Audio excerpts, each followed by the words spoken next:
नमस्कार। आकाशवाणी चंडीगढ़ से प्रादेशिक समाचारों के साथ मैं गुरजीत कौर। सबसे पहले मुख्य समाचार। हरियाणा के मुख्यमंत्री मनोहर लाल की अध्यक्षता में राज्य की 131 करोड़ रुपए से अधिक की 8 विकास परियोजनाओं को स्वीकृति दी गई। हरियाणा के परिवहन मंत्री मूलचंद शर्मा ने बल्लभगढ़ बस स्टैंड से 14 मिनी बसों को रवाना किया।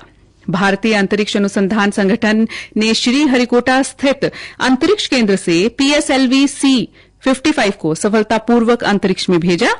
और आज देश के विभिन्न क्षेत्रों में ईद उल फितर श्रद्धा और उत्साह के साथ मनाई गई। अब समाचार विस्तार से।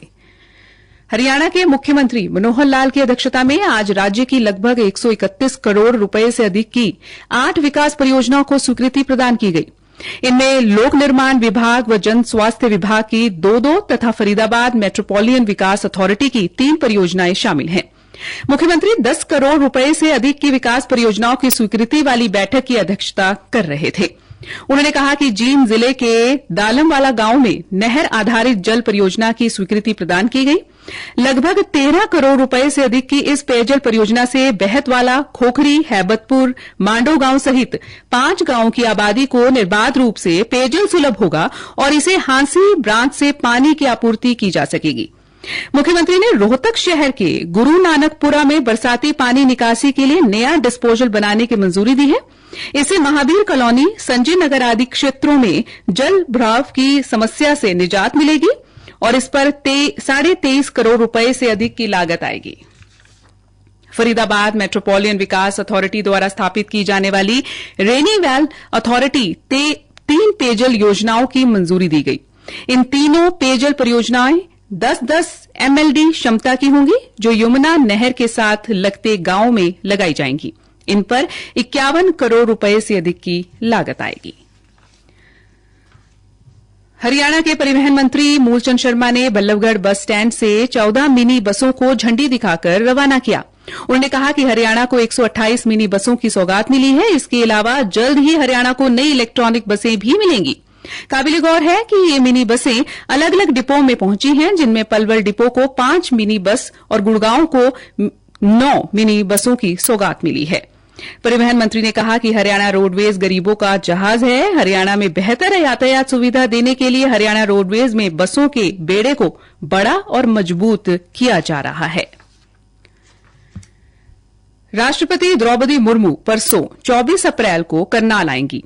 वे राष्ट्रीय डेयरी अनुसंधान संस्थान डीम्ड यूनिवर्सिटी के दीक्षांत समारोह में बतौर मुख्य अतिथि शामिल होंगी और करीब 550 छात्र छात्राओं को उपाधि प्रदान करेंगी। राष्ट्रीय डेयरी अनुसंधान संस्थान करनाल के निदेशक डॉ धीर सिंह ने बताया कि NDRI डीम्ड यूनिवर्सिटी की दीक्षांत समारोह की तैयारी शुरू कर दी गई है। इसमें केंद्रीय कृषि मंत्री नरेंद्र सिंह तोमर, हरियाणा के राज्यपाल बंडारू दत्तात्रेय और मुख्यमंत्री मनोहर लाल को भी विशेष रूप से आमंत्रित किया गया है। उत्तराखंड में गंगोत्री और यमुनोत्री धाम के कपाट खुलने के साथ आज से चारधाम यात्रा शुरू हो गई है। अक्षय तृतीया के अवसर पर वैदिक मंत्रोच्चारण के साथ गंगोत्री धाम के कपाट दोपहर 12:35 पर और यमुनोत्री धाम के कपाट दोपहर 12:41 पर खोल दिए गए। उत्तराखंड के मुख्यमंत्री पुष्कर सिंह धामी इस अवसर पर उपस्थित थे। हमारे संवाददाता ने बताया कि श्रद्धालु अब अगले 6 महीनों तक गंगोत्री धाम की यात्रा कर सकेंगे। केदारनाथ धाम के कपाट 25 अप्रैल और बद्रीनाथ धाम के कपाट 27 अप्रैल को खोले जाएंगे। सरकार ने तीर्थ यात्रा के दौरान श्रद्धालुओं को विभिन्न सुविधाएं देने के पर्याप्त प्रबंध किए हैं। इनमें जल, बिजली और प्रथम उपचार की सुविधा शामिल है। श्रद्धालुओं को स्वास्थ्य सुविधाएं देने के लिए चिकित्सा राहत शिविर भी स्थापित किए गए हैं। प्रादेशिक समाचार आकाशवाणी चंडीगढ़ से प्रसारित किए जा रहे हैं। हमारे राष्ट्रीय बुलेटिनों और ताजा समाचारों के लिए आप हमारी वेबसाइट newsonair.nic.in पर लॉग कर सकते हैं।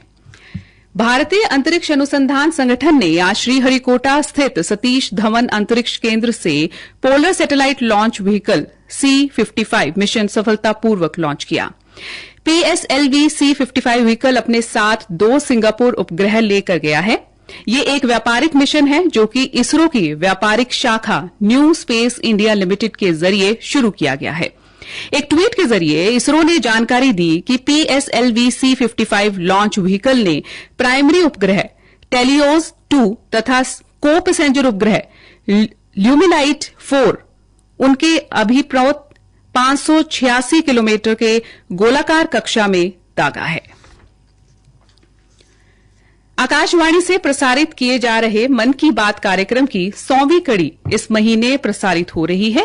आज मन की बात की 76वीं कड़ी में प्रधानमंत्री के संबोधन के अंश प्रस्तुत किए जा रहे हैं, जिसमें प्रधानमंत्री ने वनस्पति से बनी दवाइयों की उपयोगिता के बारे में चर्चा की। मेरे प्यारे देशवासियों, हमारे शास्त्रों में कहा गया है, नास्ति मूलम अनौषधम, अर्थात पृथ्वी पर ऐसी कोई वनस्पति नहीं है जिसमें कोई न कोई औषधीय गुण न हो। हमारे आसपास ऐसे कितने ही पेड़ पौधे होते हैं जिनमें अद्भुत गुण होते हैं, लेकिन कई बार हमें उनके बारे में पता ही नहीं होता। मुझे नैनीताल से एक साथी भाई परितोष ने इस विषय पर एक पत्र भेजा है। उन्होंने लिखा है कि उन्हें गिलोय और दूसरी कई वनस्पतियों के इतने चमत्कारी मेडिकल गुणों के बारे में कोरोना आने के बाद ही पता चला। परितोष ने मुझे आग्रह भी किया है कि मैं मन की बात के सभी श्रोताओं से कहूं कि आप अपने आसपास की वनस्पतियों के बारे में जानिए और दूसरों को भी बताइए। वास्तव में ये तो हमारी सदियों पुरानी विरासत है जिसे हमें ही संजोना है। आज देश के विभिन्न क्षेत्रों में ईद उल फितर बड़ी श्रद्धा व धूमधाम से मनाई जा रही है। ये त्योहार रमजान महीने के समाप्ति पर मनाया जाता है। इस दिन ईदगाह व मस्जिदों में प्रार्थनाएं की जाती हैं। दिल्ली में जामा मस्जिद, फतेहपुरी मस्जिद व शाही ईदगाह में ईद के उपलक्ष्य पर काफी भीड़ जुटी है, जिसके मद्देनजर सुरक्षा के पुख्ता इंतजाम किए गए हैं। खाड़ी देशों में ईद उल फितर का त्योहार कल मनाया गया था। प्रधानमंत्री नरेंद्र मोदी ने ईद उल फितर के मौके लोगों को बधाई दी। एक ट्वीट के जरिए श्री मोदी ने कहा कि इस मौके वे आशा करते हैं कि समाज में सद्भावना व भाईचारा हमेशा कायम रहे। उन्होंने सभी के अच्छे स्वास्थ्य की भी कामना की। ईद उल फितर का त्योहार आज अंबाला में बड़ी श्रद्धा व उत्साह से मनाया गया। अंबाला की जामा मस्जिद में हजारों की संख्या में मुस्लिम समुदाय के लोग ईदगाह में इकट्ठा हुए और नमाज अदा की। ईद उल फितर के मौके पर उन्होंने एक दूसरे की ईद की बधाई दी और आपस में गले मिले। इस अवसर पर हरियाणा के गृह मंत्री अनिल विज ने भी ईद की बधाई दी। उन्होंने कहा कि ये अंबाला में करोड़ों रुपए की लागत से विकास कार्य करवा रहे हैं और आगे भी विकास की गति इसी प्रकार जारी रहेगी। वहीं कालका विधायक प्रदीप चौधरी ने रायपुर रानी में जाकर मुस्लिम समुदाय के लोगों को ईद की बधाई व शुभकामनाएं दी। उधर सिरसा जिले में भी ईद का पर्व श्रद्धापूर्वक मनाया गया तथा ईदगाह में नमाज अता कर अमन की दुआ भी मांगी गई। पलवल ओल्ड जीटी रोड स्थित हाउसिंग बोर्ड कॉलोनी के पास ईदगाह में आज हजारों नमाजियों ने ईद उल फितर की नमाज अदा की। मुफ्ती शहाबुद्दीन ने रमजान पाक के बाद ईद की नमाज अता करने के बाद देश में अमन और शांति की दुआएं की।